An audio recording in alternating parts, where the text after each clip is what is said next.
The madhab of the masters, the muhaqqiq are the people of tahqiq.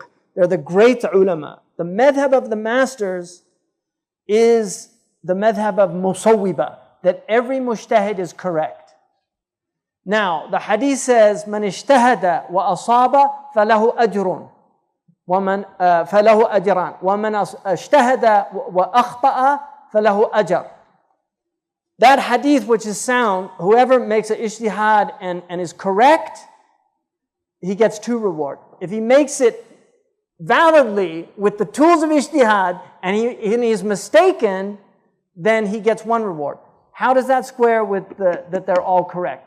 Because that you ta'awwal al-hadith. That hadith is interpreted by the musawwiba to mean that the khata is with God, but not with us. We consider it to be sound if they did it correctly with the proper ijtihad tools.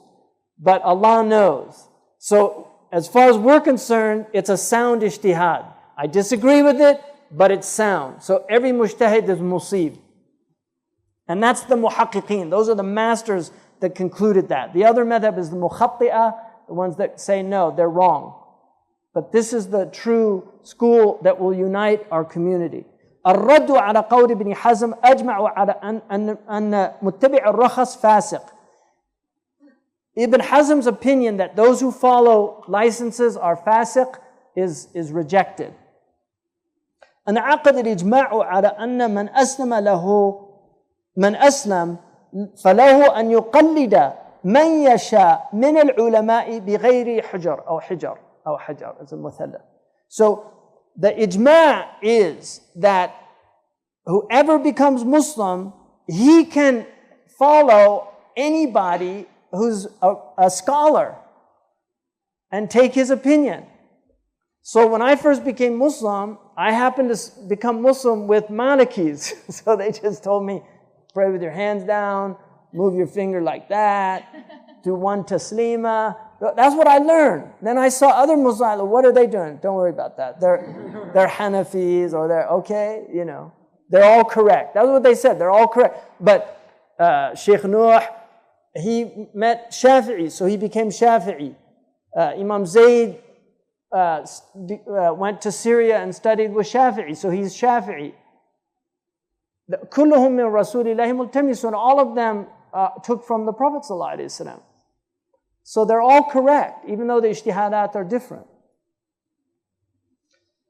لا تسع الفتيا والحكم إلا بمشهور المذهب. That you should really teach the mashhur of a madhab, because madhabs have so many diverse opinions that, again, you will create disunity in the community. Now, I would argue in our time, this is true for ibadat. For mu'amalats, it's a little trickier, and that's why with the mu'amalat, there needs to be a lot more leeway, just to make things easier for people. But for the ibadat, that's true. That unless it's a difficult situation, you can get people out of. العارفون بالله أفضل من العلماء بأحكام الله. Those who know Allah are better than those who simply know the rulings of Allah. But those are things that Allah knows. من الورع الخروج من الخلاف. It's part of scrupulousness to get out of khilaf, difference of opinion. So wara' is to get out of khilaf, but you cannot impose wara' on other people. You can only impose it on yourself. So it's better to follow a more conservative position. Islam is actually quite a conservative religion, but if there's a liberal opinion and it's accepted by the scholars as valid, and these are scholars that are in the Isnad tradition. ما لا يتوصل للواجب إلا به فهو واجب. If you can only get to an obligation through a means, then that means becomes an obligation. مخالفة الجماعة فيما أبيح لنا ليس من شيم الأئمة. To go against the group in things that are permitted is not from the characteristic of true leaders. So when you see people doing something in their urf, you don't go against the urf just to be different, or you think this is the sunnah. The sunnah is to be with the group. The Prophet ﷺ said, Al-jama'atu rahma wal-firqatu adab.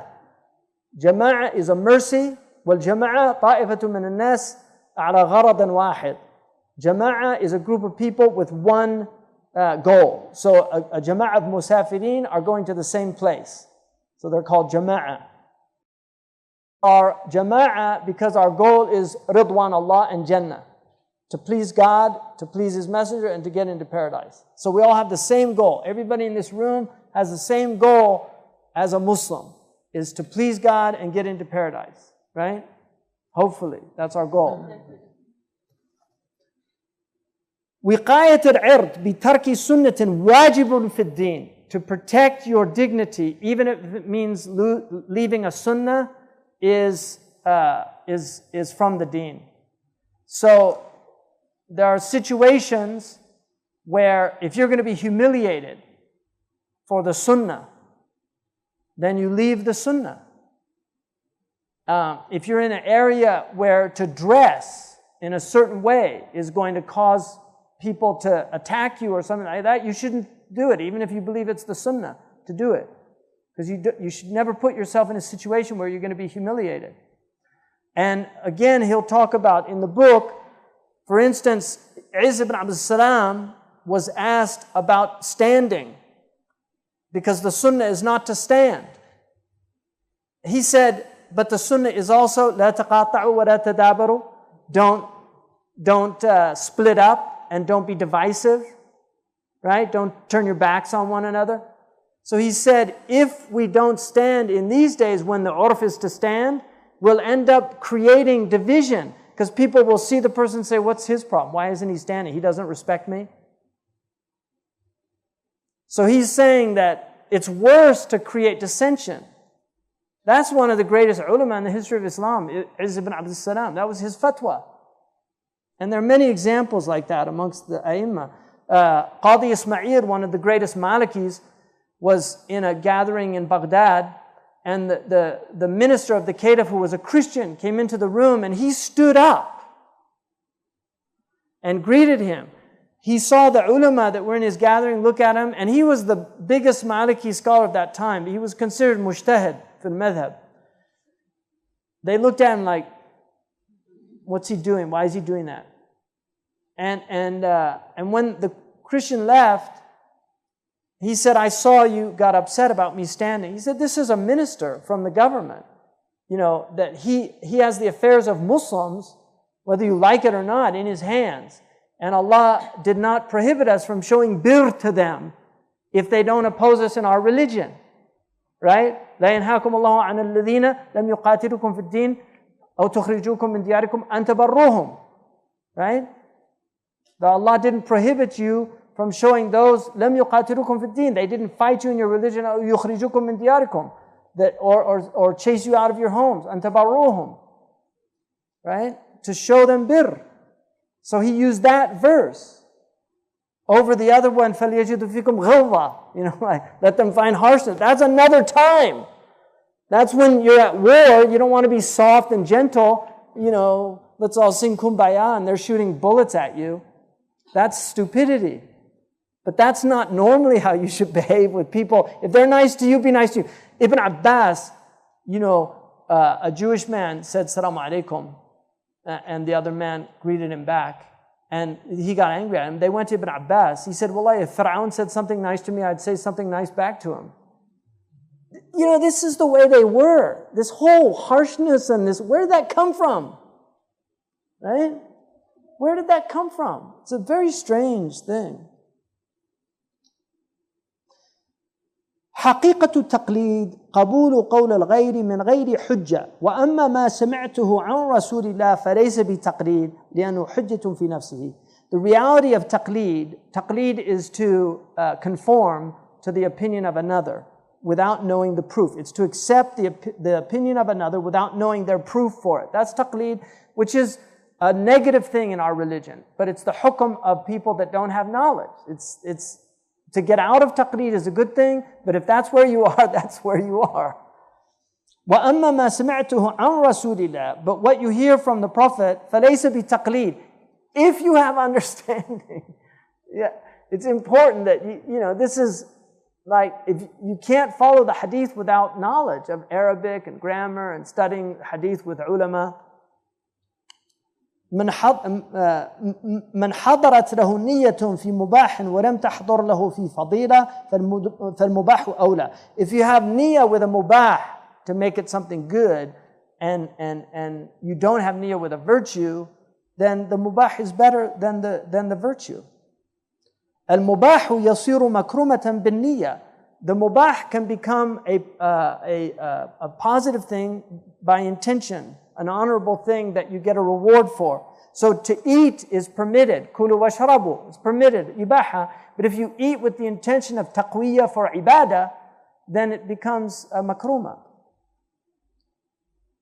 المعصية لا تنقلب أبدا مكرومة بسبب النية. No disobedience can ever become a makruma because of niyyah, because of your intention.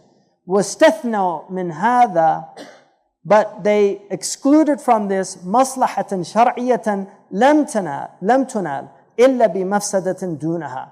But they took the lesser of two evils out of this. So, if you have to do something that normally would be a ma'asiyah, but it's a way of preventing a greater ma'asiyah, then that's the exception.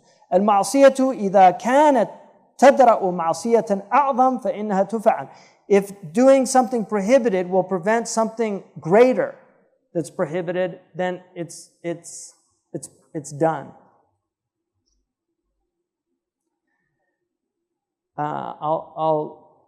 I want to finish this, but I'm going to stop here. These are very important. But I'll end with one. العمي لو زنى أو سرق. A common person, if he fornicates or steals, كان خيرا له من أن يتكلم في العلم بلا ولا يعلم.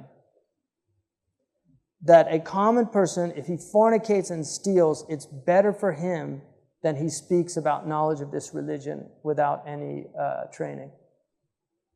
And that's based on the ayah that Allah subhanahu wa ta'ala إنما حرم ربي الفواحش ما ظهر منها وما بطن والإثم والبغي بغير الحق وأن تشركوا بالله ما لم ينزل به سلطانا وأن تقولوا على الله ما لا تعلمون. Ibn Qayyim al-Jawziyya in I'lam al-Muwaqqi'in, he says that this ayah it's a tartib of the severity of prohibitions. The first are the fawahish, right? And those are like any foul thing, like fornication is a fahisha. لا تقربوا الزنا إنه كان فاحشة وساء سبيلا. Don't go near fornication because it's a fahisha. So fawahish are less than أن تقولوا على الله ما لا تعلمون, that you say about God what you don't know. So he's saying it's better for that person. Here, خير means أقل شرا, less evil. It's not a good thing, but it's less evil. And this is, if people understood that, really, we would stop talking.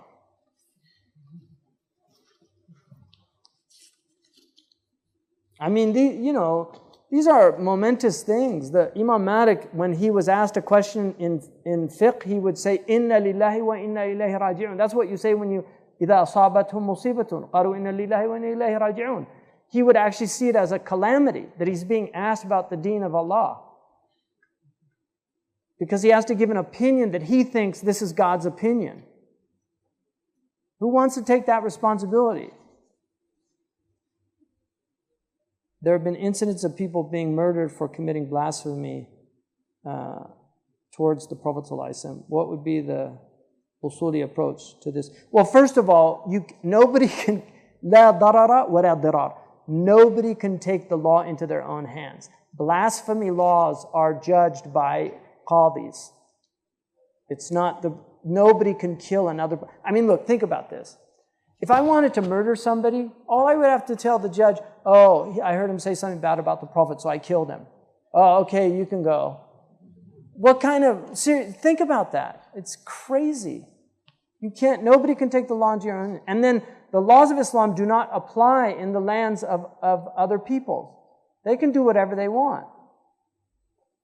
Allah, كَفَيْنَاكَ الْمُسْتَهْزِينَ. We will take care of the mockers. The Prophet ﷺ was mocked in Mecca. His Sahaba didn't go and kill anybody. Even when they were making fun of him and intending him, they wrote a poem and they used the name Mudhammam, which is the opposite of Muhammad. He said, look how Allah has removed their tongues from me. They're talking about some guy named Mudhammam and I'm Muhammad. You know, it's like he didn't give them any reality. It's like have you ever seen that surrealist painting that it's a picture of a pipe and it says, this is not a pipe, right? To make you think, it's not a pipe. It's just an image of a pipe. It's not the pipe. So anybody who draws a caricature and says that that's the Prophet Muhammad, they're lying. And if you bring me anybody from the ulama or the Muslims that have any 2 cents of brains to have them swear an oath that that's our Prophet ﷺ, they're kafir. If they say that's the Prophet, they're kafir. It's not the Prophet, it's some stupid thing from their own imagination. And unfortunately, some Muslims are painting those pictures for them by their behavior.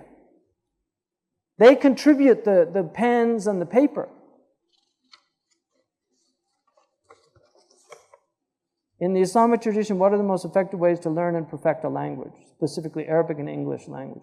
Is there book recommendations to help doing so?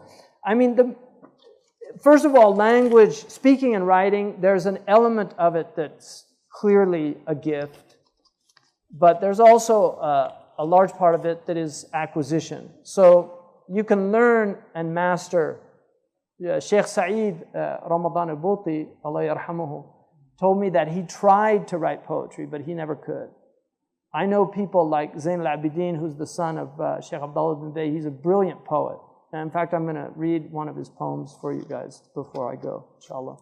But a brilliant poet. He didn't study arud. Shaykh Sa'id studied arud. He studied prosody and the rules of versification. Zain al-Abidin could just do it from hearing it. He just hears the meters. Those are mawahib gifts. But to learn grammar in any language is difficult. English grammar is complicated. I've spent a lot of time studying English grammar. I still get confused on some rules, and Arabic is also difficult. The most difficult thing in Arabic is sarf. Sarf it's a tough one, sarf. But the grammatical rules of Arabic are actually relatively easy. They don't take a long time to master. I would suggest, if you're an English speaker, first studying through the medium of English. I think it's preferred to an immersion method. Personally, I did the immersion method, and there were a lot of nuances that I did not really understand until I started teaching Arabic through the medium of English. And it really helped because when there's certain idioms in Arabic that became much clearer to me when I saw translations for them in English.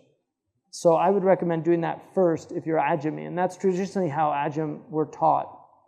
They were taught through the medium of their own language in a lot of Muslim countries. Like in Urdu-speaking countries, they use books that are written in Urdu to study Arabic grammar. It helps.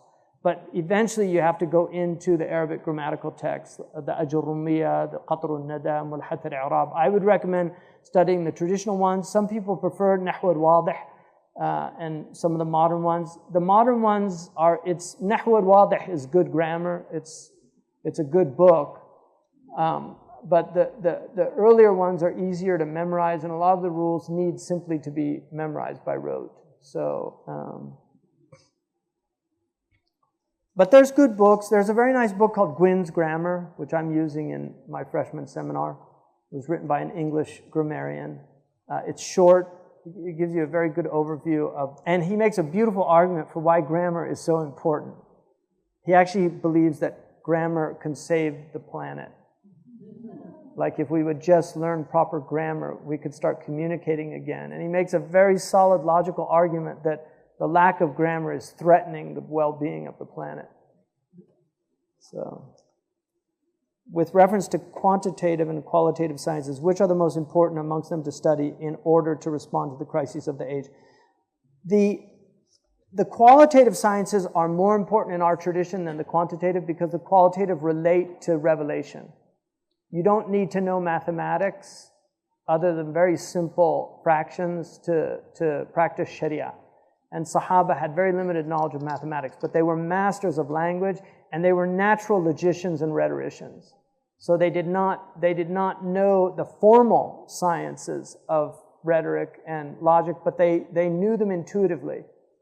And like Socrates is one of the most brilliant logicians in history, but he did not study logic. It was Aristotle that looked at what Socrates was doing and developed the rules of logic from Socratic method. The same is true of Imam Shafi'i. Malik was practicing usul al-fiqh, but Shafi'i looked at what he was doing and what the other mujtahidun were doing, and he codified it. It's a type of genius that's able to derive rules from natural practice. And so, for instance, there's a reason why if I say to you, ask not what Zaytuna can do for you, but ask what you can do for Zaytuna. That somehow sounds better than saying, instead of thinking about what Zaytuna can do for you, you should really, think about helping Zaytuna. It just sounds better, and you'll remember it for some reason, right? So all rhetoric is looking at great rhetoricians and noticing that they use certain tropes and figures, and then, like for instance, alliteration, jinas. For some reason, a man should not, be judged by the color of his skin, but by the content of his character. Listen to all the kas in there. We like alliteration just naturally, and that's why, if you said, don't judge people by the way they look, judge by the way they act, it doesn't sound as good. And so rhetoric is partly a bag of tricks that you learn in studying rhetoric, but it's also a way of really understanding why the Quran was so powerful. Because Abu Bakr al-Baqalani, who was a great rhetorician, wrote a book proving that there is not one sentence in the Quran that could be rhetorically improved upon. And he shows how the Jahili poets, all of them, the greatest of them, had bad lines. And he said that you cannot find any verse in the Quran that could be rhetorically improved upon based on these rules of rhetoric. In a time with much confusion and shortened of usuli fuqaha, how can we reconcile difference of opinion or know what's right if we're not on the track of becoming full scholars? Well, part of it is to try to identify people that you trust, which is difficult in and of itself. For me, I haven't met anybody that I trust more than Shaykh Abdullah bin Bayya, but he's a human being, and he could be wrong on some things. So, and there's scholars that I really like, but I don't agree with them on all the issues. So, in the end, at one level, Islam is very simple, and you don't need to complicate it, really. The simplest person can understand this religion. But there's certain, one of the things Shaykh Abdullah quotes a lot is the 4 criteria that you should always use to judge anything. That Islam is mercy, it's rahmah, and it's not cruelty. It's always rahmah. Even when it's a harsh thing, like a surgeon's knife, it should be extremely sharp. It would be cruel for the surgeon to use a dull scalpel, right? Or a saw. Like, what are you doing with that? Well, I need to, open up your stomach. Why are you using a saw? I don't have a scalpel. So you don't want a cruel surgeon. So it's all rahmah, and it's also all maslaha. It's all benefit. It's not mafsada. So if it's harmful, it's not from Islam. And it's all hikmah. It's wisdom. So if it's foolish or stupid, it's not from Islam. And it's all just. It's adala, it's justice. So if it's not just, if it's oppressive or wrong, it's not from Islam. A lot of that you can, just your common sense and what your mom and your dad taught you are good standards and criteria. So if it doesn't sound right, it probably isn't. Now, unfortunately, people can get brainwashed, and there's a lot of people doing that, you know. But the Prophet ﷺ did not have anybody do any suicide missions in Mecca or Medina, and he didn't permit it. I think that was one of the biggest mistakes, because there are some ulama that justified it, but they always justified, only in the context of Palestine. Doesn't work like that. You open a door, and then you open a door for depressed people. Like somebody just, he's depressed. I mean, who's going to strap on bombs onto themselves and go kill themselves? You know, and think they're doing good. These guys have killed more Muslims than anybody fighting the Muslims.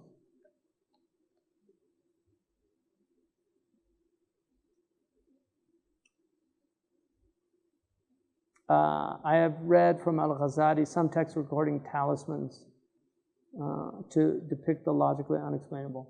Is it condemned? You know, there's something called a ta'weedha, which there are hadiths against it because the Jahili Arabs used to do them. But the ulama in Maliki fiqh, I don't know about the other methods, but in Maliki fiqh it's permitted to write them. They're not encouraged.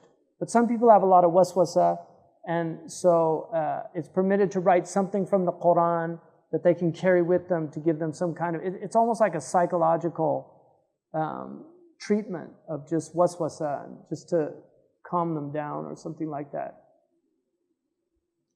But it could only be from the masnoon. And there is a hadith that the Prophet put them on Hassan and Hussein, which is where they take that from.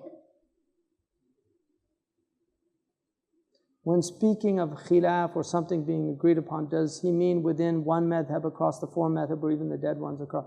Yeah, khilaf, it means if it was a rightly guided mujtahid who's recognized by the ummah as having achieved the level of ijtihad, and there are levels of ijtihad. So you have the mujtahid al-mutlaq is an absolute mujtahid. This is like Abu Hanifa, Imam Shafi'i, Ahmad ibn Hanbal, Imam Malik ibn Anas, Imam Layth, Imam Abu Sufyan al-Thawri, Imam al-Awza'i, and some claim, Suyuti initially claimed ijtihad mutlaq. Some say Imam Kandahlawi from India, who wrote Hujjatullah al-Baligha, was a mujtahid mutlaq. There have been claims later, but in the early period, the agreed upon ones, there were several people that reached this level. And those are people that actually have their own usul. So for instance, Abu Hanifa radiallahu anhu, he has a position where he will not take hadiths even if they're sahih, if he thinks it goes against something in a Quranic principle that he makes from qiyas. Or for instance, he won't accept, there's certain hadiths like Abu Huraira, if it's in a fiqh issue. Abu Huraira was not known for his fiqh. He was known as a rawi of hadith, although he did give fatwa, but rarely. He was not from the muftin of the Sahaba, but he did give some fatwa. But for instance, Abu Huraira has a hadith about, you know, whoever does wudu, you know, it'll give you nur, and the Prophet ﷺ said, so let him increase in that. So he used to do the wudu beyond the elbow to like get more nur. The ulama said that was a misunderstanding of the hadith, because it was actually meaning doing wudu on wudu. So even if you're in wudu, to do wudu again before the prayer, that's how you do it. So that's an example where, he understood something, but it wasn't what the fuqaha understood from it. Radiallahu anhu. So there are many examples of that where he differs from Imam Malik. Imam Malik took the amal of Ahl al-Madinah over ahad hadith. So if the hadith was a solitary, which means that there's two basic types of hadith: ahad and then mutawatir. Mutawatir means so many people relate it, it's factual. So it's a factual hadith. It's impossible. Like the Quran is mutawatir. And so this is called qat'iyyat al-wurud in usul. It means that it's a decisive statement that cannot be denied. And there are hadiths like the Prophet naha an qatl an-nisa wal-awlad. And then you have tawatur lafzi, you have tawatur ma'nawi. So you have hadiths that are mutawatir in the actual level of it. Man kadhaba alayya muta'ammidan falyatabawwa maq'adahu min an-nar. That's lafzi. Like it was related so many times in the same way that it has factual. It's as good as an ayah of Quran in terms of its reliability. A hadith that is ma'nawi means even though it's related in different meanings, in different phrases, the meaning is mutawatir. So for instance, the prohibition on killing women, children, and non-combatants is mutawatir. So you cannot kill women or children or non-combatants in war. It is haram, as strong as anything in the Quran is haram. The mutawatir are, there's a difference of opinion about how many there are, but they're not more than 500. It's a small amount of hadith. There are over 54,000 hadiths altogether. Only 500 of them, around 500, are considered mutawatir. And they've been collected in books. From the ahad hadith, you have variations. So you have sahih. Every mutawatir is sahih. I mean, it's higher than sahih. But you have sahih, you have sahihun bighayrihi, hasanun bighayrihi, and then you have da'if, and then you've got over like several categories of da'if. I mean, you're getting into, depending on the types of words they use, you'll get into dozens, but there's over 20 categories of da'if hadith. And so the weak hadiths, depending on how weak they are, depends on what you can use it for. So most of the ulama agree you can use them for fadail al-amal, which are virtuous acts, like reading Yasin for over the dead people. Some people differ on that. It's a weak hadith. اقرأوا ياسين على موتاكم ياسين ما قرئ له. But most of them say it's permitted. Ibn Rushd said this is a khilaf about Allah's rahmah. It's better to err on the side of rahmah. Don't make a big deal out of it. So these are fadail al-amal. A weak hadith is not fabricated. If it was fabricated, it would be called mawdu'. It means that the Prophet probably said it, but the probability is less than a sahih hadith. So it gets a C grade as opposed to a B like a hasan hadith, or an A like a sahih hadith, and then you have A+, muttafaqun alayh. And then you have 100%, which is the mutawatir. So, and then weak, that's very weak, it's a D. And then flunk is a mawdu'. So you don't throw out a D paper, but it's not the one you put up as the example, right? You don't use it for an example. But if that C paper has something that you didn't find in an A paper, then you might point that out. So that's where fadail al-amal, if you find it in a weak hadith or in akhbar, like the ghaybiyat, the weak hadiths about the end of time are used because if they come true, then even if they're weak in the sanad, the fact that they've become true, that proves that the Prophet probably said it.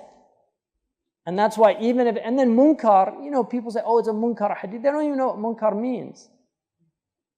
The munkar hadith can have soundness in the transmission, but only one person, or and then some it's not known. So if they say yarwi and manakir is different from huwa munkar al hadith in the technical, these are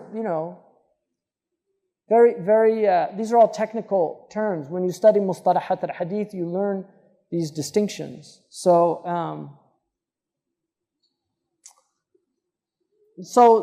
the best thing is to, find somebody that you trust, that people have not, and hopefully that is not, if man shadda shadda fin nar, if they have opinions that aren't common, if they're really out there, then you just have to, the Prophet said, إذا اختلفتم فعليكم بالسواد العظم. The hadith, if you differ, follow the vast majority. It's better to be with the group.